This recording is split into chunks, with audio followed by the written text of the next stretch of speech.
Mesdames et messieurs, bienvenue sur votre télévision BLTV. Nous avons le plaisir et l'honneur de recevoir pour vous le maire de la commune de Parakou, Inoussa Zimé Chabi. Avec lui, nous ferons le bilan des réalisations de cette année et nous aborderons également plusieurs questions qui touchent la commune de Parakou, dont il est la première autorité. Monsieur le maire, soyez les bienvenus sur votre télévision. Merci, monsieur le journaliste. Une fois encore, permettez-moi de vous présenter mes remerciements. Ça fait la seconde fois En effet. que je me retrouve dans votre studio de Parakou. Et c'est toujours un plaisir de vous recevoir. Sans compter celui de Cotonou. C'est ça. Voilà. C'est ça. Merci. Vous êtes effectivement un habitué de nos espaces, de nos plateaux. Et avec vous, nous avons déjà discuté plusieurs questions concernant la mairie. Et c'est le cas aujourd'hui. Nous allons aborder avec vous plusieurs questions de société, plusieurs questions qui touchent la gestion de la mairie que vous dirigez. Alors déjà, pour la première question, je m'en vais vous demander, alors s'il fallait faire un bilan, quelles sont les réalisations à l'actif de la mairie de Parakou? Je veux parler du domaine de la santé, de l'éducation et bien d'autres. Merci beaucoup. Il est vrai que il faut être dans l'action pour se rendre compte de ce qui se fait réellement. Et que de temps en temps, sans communication, les populations ne peuvent pas se rendre compte de ce qui se fait. C'est vrai. Il faut être peut-être dans les lieux où ces réalisations sont faites pour toucher du doigt. Effectivement, au moment où nous avons pris les rênes de la mairie de Parakou, la mairie de Parakou n'était pas à l'étape 0. Bien sûr. Il y a des gens qui nous ont précédés et qui ont fait vraiment un travail appréciable. Nous avons continué dans cette dynamique-là, même si ce n'est pas à la hauteur des attentes des populations. Nous avons pu quand même impacter ces populations-là, que ce soit dans le domaine éducatif, dans le domaine de la santé, dans le domaine de l'hygiène. Nous avons posé des actes et des actes concrets. Et comme je le dis souvent, je ne suis pas de nature à faire de la publicité ou à faire des annonces avant que je ne réalise ce que j'ai en programme. Ça fait que on ne se rend pas compte de ce qui se fait. Vous voyez, dans le domaine... Bon, je ne vous coupe pas la parole, monsieur le maire, vous êtes vous-même, vous avez été journaliste, vous savez que vous connaissez la communication, vous savez qu'il faut communiquer par rapport à ce que l'on fait. Oui, je sais qu'il faut communiquer. Il faut communiquer, mais aujourd'hui, je ne suis pas encore, ou bien je ne suis plus un homme de médias où j'avais la liberté. Et vous savez correctement que vous êtes plus libre que nous. En effet, exactement. Voilà. Il y a des limites. Je suis politique, j'ai des limites. C'est ça. Et il y a certaines choses que je ne dois pas dire. En effet. Je ne dis même pas que je ne peux pas dire, mais que je ne dois pas dire. Donc, il faut un peu de la retenue. C'est ça. Et en toute chose, même si on est politique, je dis aussi qu'il faut avoir une certaine dignité, une certaine humilité dans la chose politique. C'est ça. Donc, cesser de mentir. C'est vrai qu'on assimile souvent la politique au mensonge, mais mon éducation ne me permet pas de le faire. C'est ça. C'est pourquoi, lorsque je ne suis pas en mesure de faire quelque chose, lorsque je ne suis pas sûr de réaliser quelque chose, je ne le dis pas. Si vous voyez que je prononce, c'est que ce serait fait. Ça peut peut-être prendre du temps, mais ça va être fait. Dans le domaine éducatif, aujourd'hui, dans nos 3 arrondissements que nous avons, les écoles qui étaient dans des situations critiques, nous avons essayé de les impacter. De les impacter en construisant des modules de salles de classe, les impacter en construisant des blocs de latrines afin que les enfants puissent se mettre facilement à l'aise. Je ne suis pas ici pour faire le bilan de l'exercice, mais comme vous avez posé le problème, je suis obligé d'en parler un peu. Il n'y a pas cet arrondissement aujourd'hui dans lequel vous allez vous rendre sans voir les réalisations de la municipalité de Parakou depuis que nous avons pris les rênes de cette municipalité. Et en matière d'eau, aujourd'hui, j'ai commencé, je dis même sur fonds propres, par des écoles à cantine, parce que c'est inadmissible que nous ayons des écoles dans lesquelles les enfants doivent manger à midi et que ces écoles-là ne disposent pas d'eau, où les enfants étaient obligés d'apporter de l'eau de la maison pour la cuisson. Quelle est la qualité de l'eau que ces enfants apportent de la maison? Personne ne peut le savoir. Oui. Donc, j'ai pris l'engagement sur fonds propres et avec des gens qui m'ont accompagné à faire des forages et des écoles qui avaient à côté la SONEB. Nous avons fait des raccordements afin que dans ces écoles-là, on puisse avoir de l'eau. Nous l'avons fait. Et grâce au partenariat que la mairie a avec Orléans, notre ville jumelle, cette année, par exemple, nous avons pu forer dans les quartiers périphériques où la SONEB n'a pu mettre les installations. Nous avons pu forer, nous avons pu transformer certains forages même en des pompes en motricité non humaine, c'est-à-dire avec le système solaire, afin que les populations puissent avoir de l'eau. Parce que l'eau, c'est la vie. En effet, c'est la vie. Là aussi, on a impacté ces populations-là, et récemment, et nous avons fait la réduction des comptes dans le domaine de la santé. Et dans le domaine de la santé aujourd'hui, pour qui fréquente le CESCOM, qui est le centre de santé communal de Parakou, vous allez voir les actes posés par la mairie de Parakou, parce que c'était un centre dans lequel la maternité était dans un état piteux. C'est-à-dire le dispensaire, la maternité était dans un état piteux, donc il fallait réfectionner cette maternité-là et la mettre aux normes, ce que nous avons fait. Mais nous ne sommes pas arrêtés à ce niveau-là. Dans ce centre, il n'y avait pas un local dédié au laboratoire. Donc la maternité avait en son sein, c'est-à-dire à l'intérieur, une cabine qui sert de laboratoire, ce que nous n'avons pas jugé bien. On était obligé d'ériger, de construire, en respectant, comment dit-on, le plan donné par les agents de santé. Et nous avons érigé au CESCOM, comment dit-on, un laboratoire qui respecte les normes, qui est aujourd'hui en service. Vous allez dans les centres de santé d'arrondissement. Vous allez par exemple au centre de santé de Tours.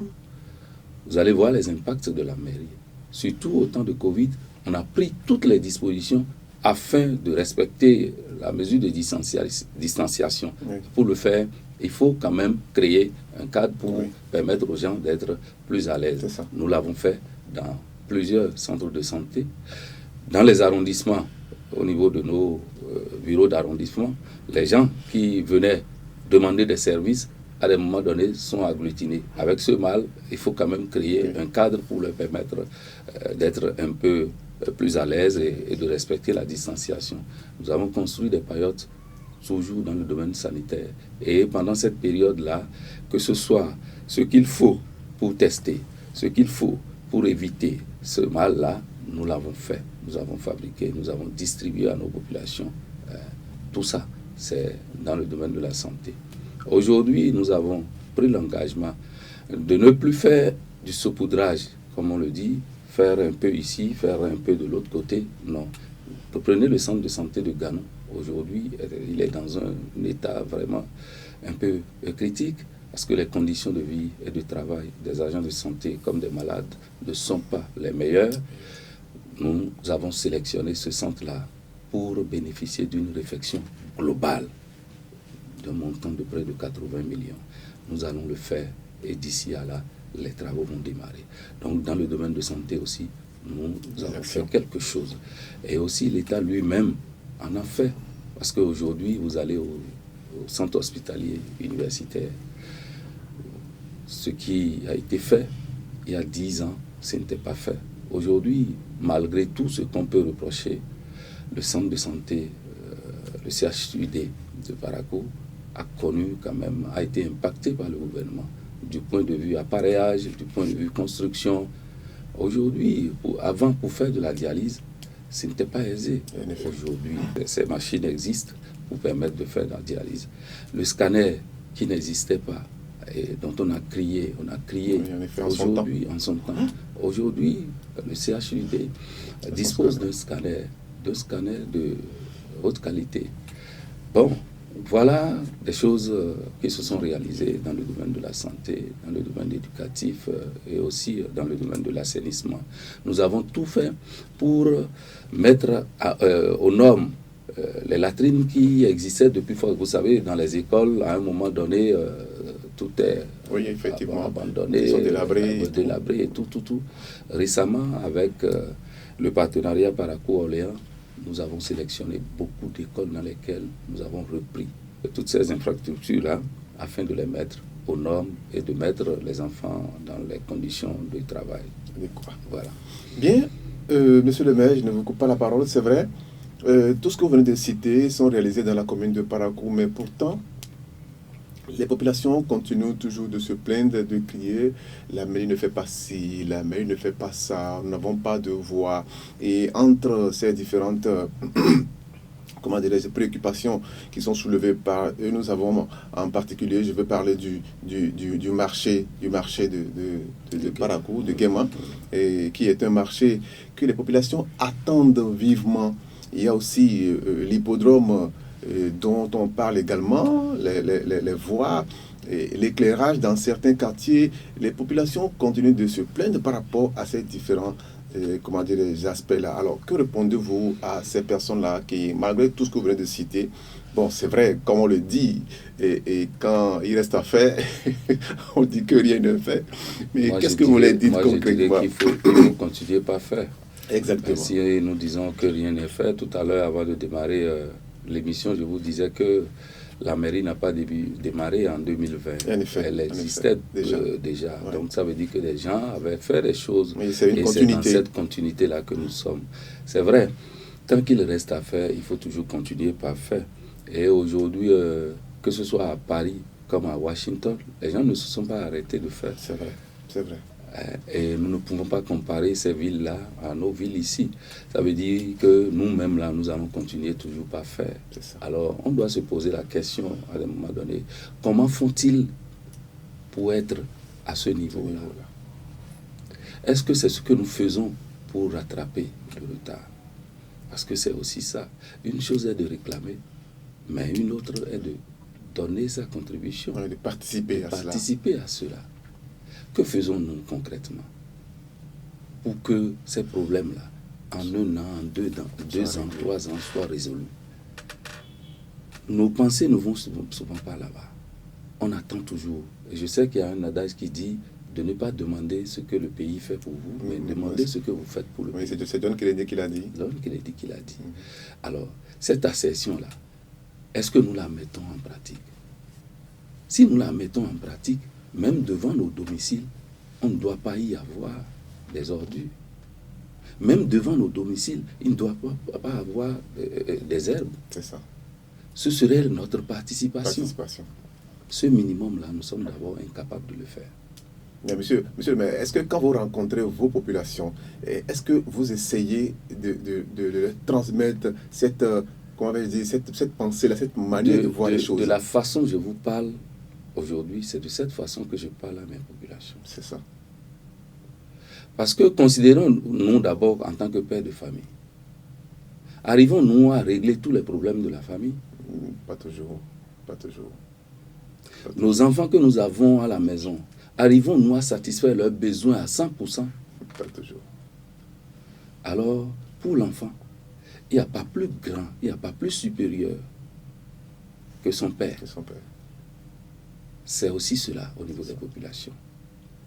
Et moi-même, avant d'y être, j'avais pensé qu'avec un bâton magique, je pouvais régler tous les problèmes.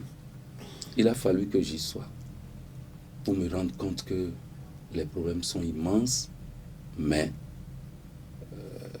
le reste ne suit pas. C'est ça. Les populations ont vraiment raison de vouloir des routes pour circuler aisément. Oui. Les populations ont raison d'avoir un marché à un temps record. Et comme on le dit souvent, je prends l'exemple du marché, l'homme propose, Dieu dispose. C'est un chantier étatique. C'est ça. C'est l'État qui réalise cela. Le gouvernement, en sélectionnant ou bien en lançant l'avis d'appel d'offres, peut-être ne savait pas qui pouvait gagner. parce que c'est une compétition. Alors, cette entreprise qui a gagné le marché et qui devait construire ce marché, à un moment donné, elle a été défaillante. Qu'est-ce qu'il fallait faire? Et qui connaît ce gouvernement-là, qui dit qu'il ne doit pas y avoir d'éléphant blanc. Comme on le dit, trouver un plan B. Aujourd'hui, c'est la CIRAT qui a pris les travaux en main. Et vous allez voir, Parakou n'est pas la seule ville à être dans cette situation. Vous allez à Djougou, c'est la même chose. Même à Cotonou. Même à Cotonou, il y a certains marchés qui sont dans cet état-là. C'est toujours la même entreprise. Je crois qu'il doit y avoir au moins 5 marchés, ou un peu plus, qui sont dans cet état.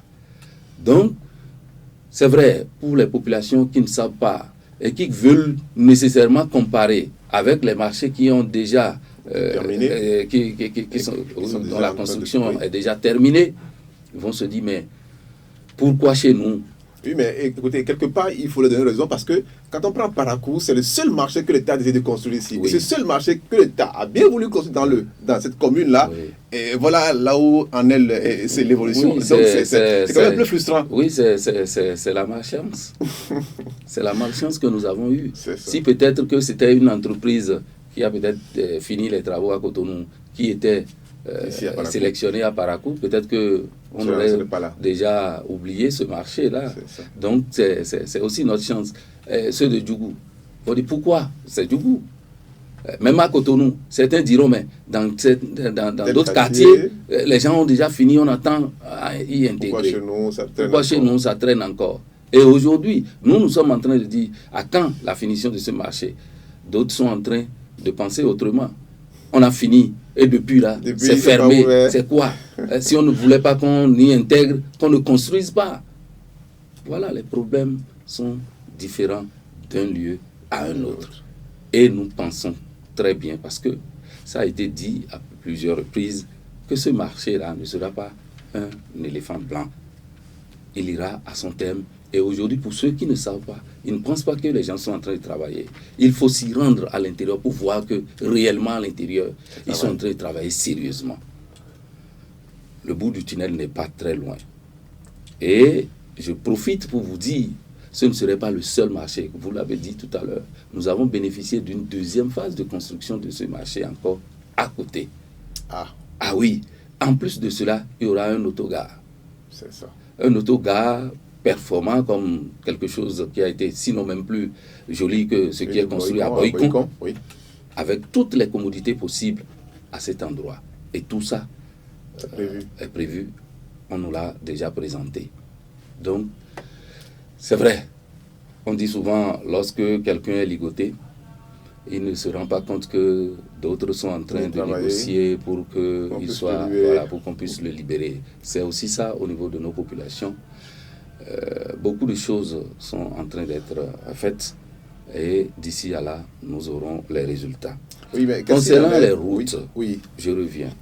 Effectivement, nous avons réellement besoin de routes. Vous savez, dans la ville de Parakou, nous avons 3 problèmes. Si nous arrivons à solutionner ces 3 problèmes, les populations vont se taire. Définitivement. Définitivement.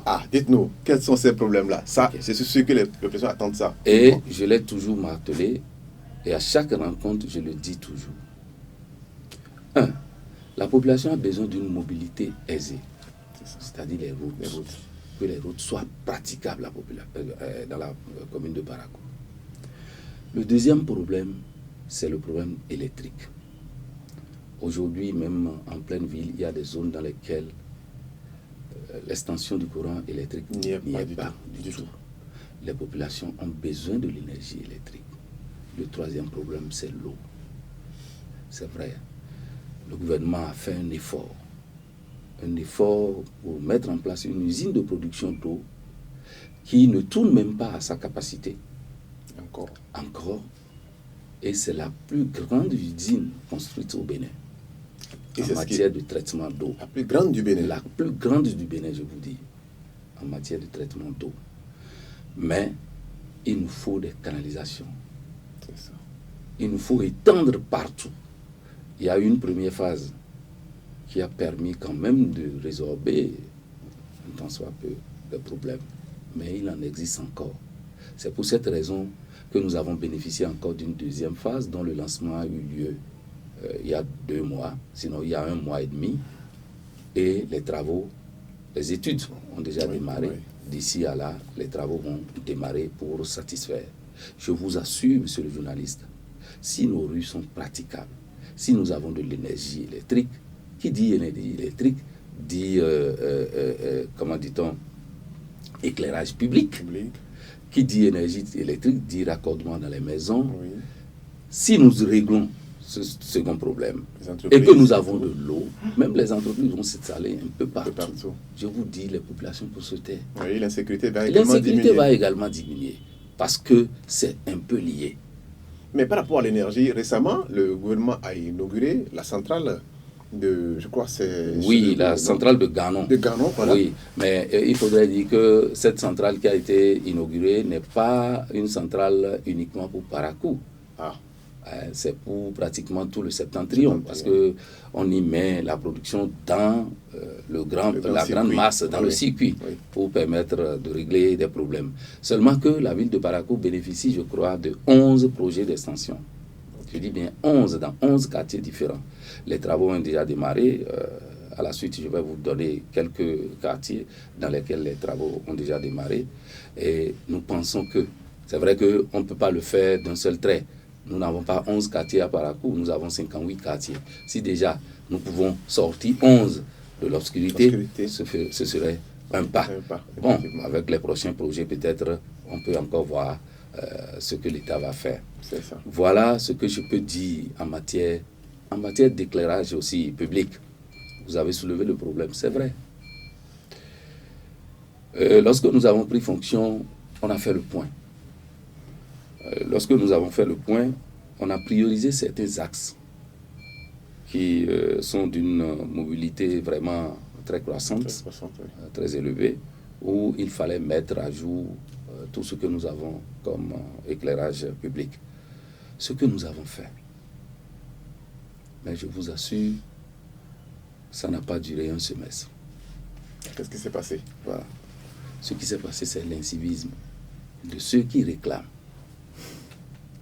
L'incivisme de ceux qui ne connaissent pas l'importance de l'éclairage public.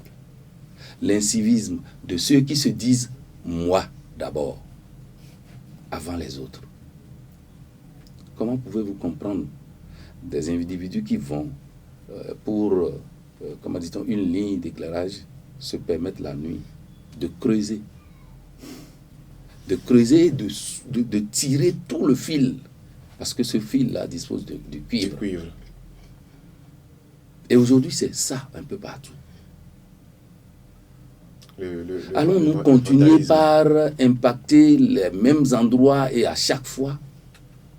Ça va être compliqué. Et je vous assure, jusqu'aujourd'hui, personne pour dire c'est tel ou tel qui a commis. J'ai quand même eu à voir quelqu'un, à surprendre quelqu'un. Et quand on observe, on se dit, bon, d'ailleurs, ce n'est pas pour ma maison. Mais c'est vrai, ce n'est pas pour notre maison. Mais il faut se dire que lorsque cet endroit-là sera obscur, et qu'avec ma pauvre moto, je vais passer par là, on risque de me retirer cette moto-là. Donc c'est pourquoi je dois y veiller. Alors, parce que là, ça marche. Il faut un changement de comportement, de mentalité au sein de la population. Nous n'avons pas l'esprit de dénonciation, l'esprit de collaboration. Ça n'existe pas. Pas plus tard qu'avant-hier, avant la fête de Noël, c'est-à-dire 2 jours avant la fête de Noël, dans le quartier, après le radar, on appelle communément quartier Yokossi. Les gens sont allés couper les fils de la SBE. Ils ont tiré, ils sont partis avec sans qu'on ne les voie. C'est pas possible. C'est ce matin que j'en parlais avec le directeur régional de la SBE.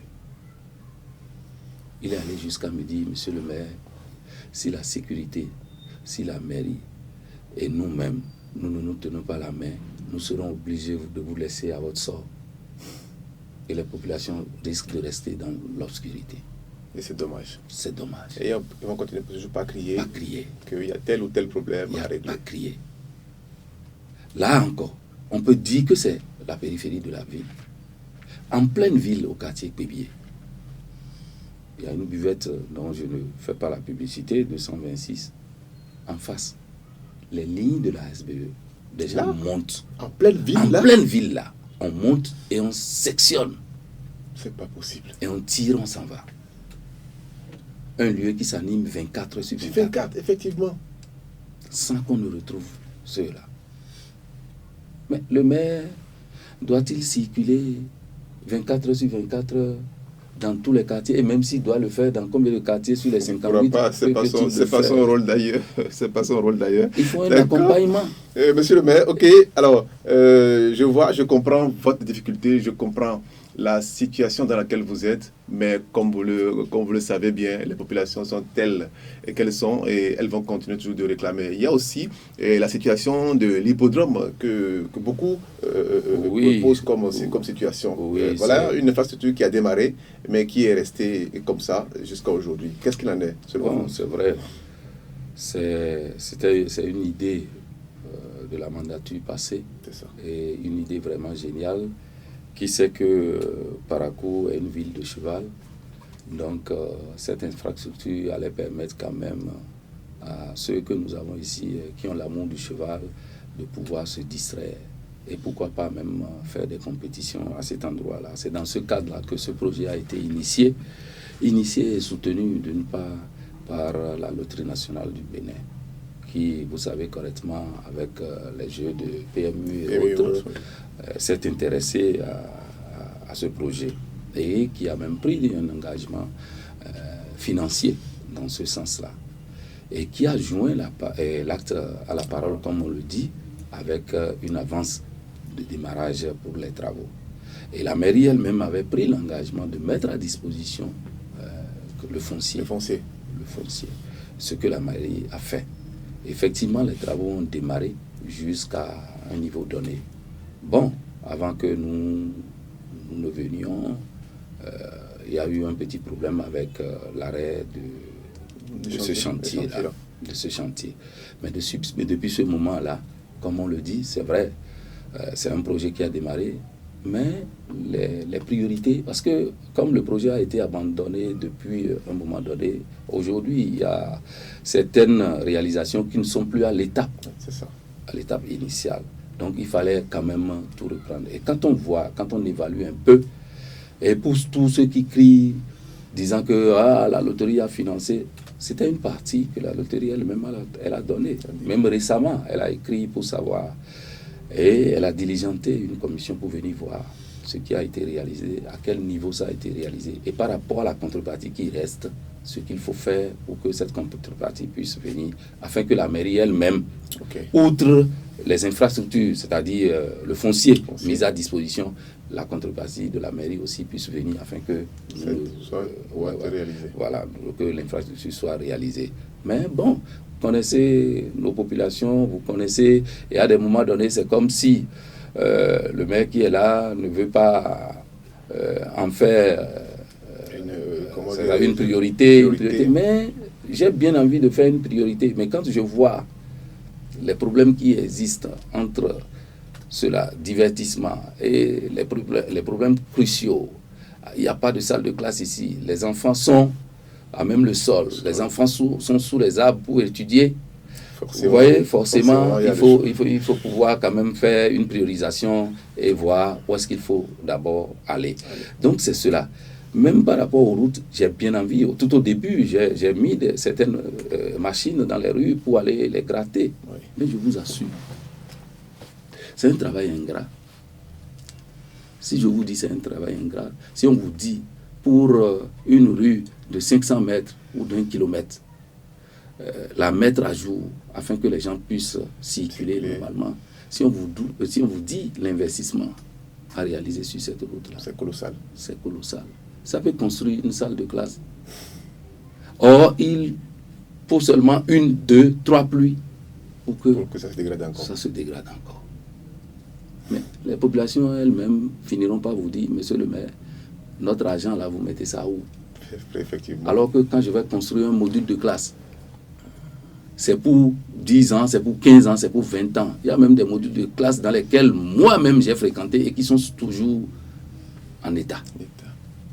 Et il y a des voies qui ont été construites devant moi qui aujourd'hui sont impraticables. Donc il y a tout ça. Quand vous voyez ce que vous investissez dans ces rues-là, pour un résultat 2 mois, 3 mois après, vraiment, à des moments donnés, les gens vont même vous traiter de détournement. En effet. C'est comme ça. Très bien, monsieur le maire, nous sommes un peu à court de temps, mais nous allons évoluer un peu au niveau des questions. Alors, nous avons évoqué plusieurs réalisations. Nous avons parlé de ceux qui ont été en griffe un peu abandonnés. Alors, le PAG2, nous allons en venir, ou bien nous y sommes, a démarré. Le PAG2 a démarré. Oui. Alors, en ce qui concerne la mairie de Parakou, quelles sont déjà ici les voies qui sont prises en compte et pourquoi est-ce qu'elle n'a pas encore démarré ici à Parakou? Complètement ce PAG2 là, ou bien si vous voulez, quand est-ce qu'elle va démarrer? Avant, le PAG2 ne se limite pas seulement aux voies. Bien sûr, bien sûr. Ouais. Et il faut donner à César ce qui est à César et à Dieu ce qui est à Dieu. C'est vrai que pour beaucoup, c'est que nous n'avons pas bénéficié des réalisations du PAG. Bon, c'est vrai, au niveau du PAG1, on peut parler des rues asphaltées. Oui. Mais le PAG ne se limite pas seulement aux rues. Bon, c'est ce qu'on voit la plupart du temps. Et quand on parle de PAG2, ce sont les... Voilà. Tout à l'heure, nous avons parlé de la construction du marché de Guéma. De Guéma. Comment dit-on? C'est un chantier du PAG, oui, du programme d'action du gouvernement. Aujourd'hui, lorsque vous allez au domicile du préfet, je ne sais pas si vous avez déjà fait un tour, mais je suis en train de programmer cela avec les organes de presse. Super. Afin que vous puissiez toucher du doigt l'investissement qui est en train d'être effectué à cet endroit-là. Non, c'est vrai que ce n'est pas encore terminé, mais la construction de la cité administrative est effective. C'est ça. Et ça, c'est quand on parle, c'est dans le cadre du PAG. Très bien. Lorsque vous allez à Bayero, à la sortie de Parakou sur la voie de Cotonou, oui, à un moment donné, vous allez voir quelque part où on a clôturé la tôle. Oui. On parlait des logements, mais les gens disaient on ne voit rien, on ne voit rien. Mais c'était l'assainissement que les gens étaient en train de réaliser. L'assainissement a été déjà réalisé totalement. Et aujourd'hui, les constructions ont démarré. Ce sont des logements économiques. Les logements sociaux. Les logements économiques. Cette fois-ci, on ne va pas parler de logements sociaux. Parce qu'en face, vous avez les logements sociaux qui sont là. Qui sont là et qui souffrent effectivement, qui n'ont pas été. Bon. Donc, ce sont des logements économiques qui sont en train d'être érigés là. Il y a beaucoup. Moi-même, c'est une fois je suis allé là au démarrage des travaux. C'est la construction de la station de traitement de boue de vidange. Je ne sais pas si vous en avez entendu parler. Vous allez à Calavi, ça a été réalisé. Oui, à Calavi, effectivement. Vous allez à Sémé, ça a été réalisé. C'est là où on traite tout ce qu'il y a comme boue de vidange, c'est-à-dire de nos WC et autres, oui, là, les toilettes et autres, tout ce que nous vidons. Parce qu'à Parakou, nous avons essayé de faire quelque chose avec nos partenaires d'Orléans, vers Niki Pérou, mais qui n'a pas trop pris. Mais aujourd'hui, si vous voyez l'investissement qui est en train d'être fait à Bayaro, c'est-à-dire au niveau de la construction de la station de traitement de boue de vidange, vous allez vous rendre compte que Parakou n'est pas, comme on le dit, le parent pauvre. Parakou n'est pas délesté. Donc c'est dit que seulement que on n'est pas patient. On n'est pas patient et aussi la communication. C'est ça. Je vous dis souvent, même quand l'État démarre, quand je vois, j'attends que cela arrive à un niveau donné avant de dire est-ce que vous voyez ce qui se passe là? C'est ça. Vous voyez, depuis fort longtemps, on a parlé du démarrage de l'asphaltage de... Oui. Jusqu'aujourd'hui, les gens me bousculent, monsieur le maire. Oui, bien sûr, parce que qu'est-ce qui se passe, on ne voit rien pour le moment. On a parlé du PAG2, mais jusque-là... Il y a le lancement donc, de cette phase-là de l'asphaltage qui est vraiment imminent. Ah. Ça devait se faire le mois passé. C'est ça. Mais vous savez, il y a certaines villes, comme Parakou, qui doivent bénéficier les villes du Nord qui doivent bénéficier de la phase 2, ou même certaines, la phase 1 de la première phase. La première phase, parce qu'ils n'en avaient jamais bénéficié. Vous prenez par exemple Djougou, Djougou. vous prenez Kandi, qui étaient des villes qui n'étaient pas prévues. Mais avec le réaménagement, ces villes-là, aujourd'hui, sont dans le programme. Alors, est-ce qu'il fallait démarrer à Parakou les travaux? Que diront ces communes-là qui n'avaient pas bénéficié du premier? Donc, il fallait quand même, de façon harmonieuse, démarrer ensemble. C'est peut-être ce qui freine. C'est ça. La société est déjà venue ici, à Parakou. Elle a déjà identifié son site pour s'installer. Okay. Toutes les formalités qu'il faut pour occuper ce site-là ont été déjà faites. Donc, il n'y a plus de problème. On attend seulement le lancement avant que les travaux. Et les rues ont été identifiées. Alors, ces rues-là... Donc, celle qui est devant vous ici. Ah, super. Celle qui est devant vous ici, qui est peut-être même la plus grande, la meilleure des rues sélectionnées pour bénéficier de l'asphaltage. Et vous savez, aujourd'hui, quand on construit une route, en même temps, on l'équipe du système d'éclairage. Donc, vous ne serez plus isolé ici. Peut-être que, je ne sais pas, si vous vous êtes renseigné avant de venir vous installer ici, que cette rue sera aménagée. Bon, on a quand même eu, comment dirais-je, les tuyaux au niveau de la mairie. La mairie qui a travaillé cette place-là. Donc, vous serez mieux loti que quiconque d'ici à là. Et avec ce qui est dit, nous ne pensons pas que cette mandature-là puisse s'achever sans que nous n'ayons tout ce qui a été prévu. Donc, on a encore, c'est vrai, 2 ans et quelques. Ça va être fait. Et vous avez fait la remarque, le démarrage des travaux d'assainissement dans la ville de Parakou. Oui, effectivement. Je sais que lors de la première émission ici, vous m'avez dit, monsieur le maire, Parakou ne présente pas le visage d'une ville. Effectivement. Parakou n'est pas assaini. C'est sale par ici, il y a des herbes par là. Maintenant, c'est moi qui vous pose la question aujourd'hui. Comment trouvez-vous la ville de Parakou? Je l'avoue. Puisque nous avons effectivement fait, je crois, un reportage sur la société qui s'en occupe. Et sur ce plan, vous avez raison, monsieur le maire. Donc, comme je le dis, et quelqu'un l'a aussi dit avant moi, les choses sont en train de mijoter.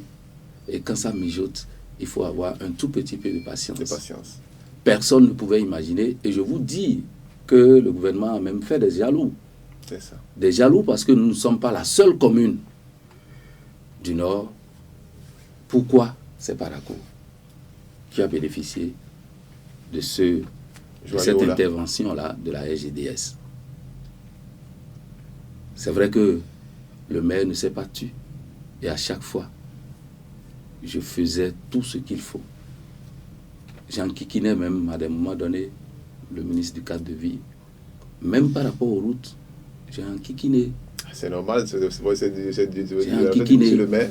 Parce que j'ai bien envie qu'on dise que c'est au cours de ma mandature que nous avons pu avoir ci, avoir ça. C'est un honneur. Même si cela ne provient pas de la mairie elle-même, mais qu'on dise que c'est grâce au lobbying de l'exécutif municipal que nous avons pu avoir telle chose, telle autre. C'est dans ce cadre-là que nous le faisons. Et aujourd'hui, on peut s'enorgueillir avec ce que fait cette société, la RGDS. Au moins, nos rues aujourd'hui sont propres. Vous voyez les abords de nos rues qui étaient inondées avec les herbes. Aujourd'hui, tout est clair, propre nettoyé, et tout nettoyé. Et à partir de 2024, janvier-février 2024, l'intervention va atteindre nos caniveaux. On va les curer, les collecteurs, on va les curer, les ordures elles-mêmes ménagères. Nous allons les gérer grâce toujours à cette société-là pour que Parakou présente vraiment un visage d'une ville et d'une ville propre. Aujourd'hui, en Afrique, Cotonou représente un modèle de ville en matière de propriété. Nous avons besoin aussi que Parakou présente ce visage-là, cet aspect-là. Très bien. Monsieur le maire. Les travaux d'extension et de raccordement de l'énergie électrique. Oui, monsieur le maire, pour en arriver, nous allons marquer une petite pause publicitaire et vous allez reprendre tout à l'heure avec la suite.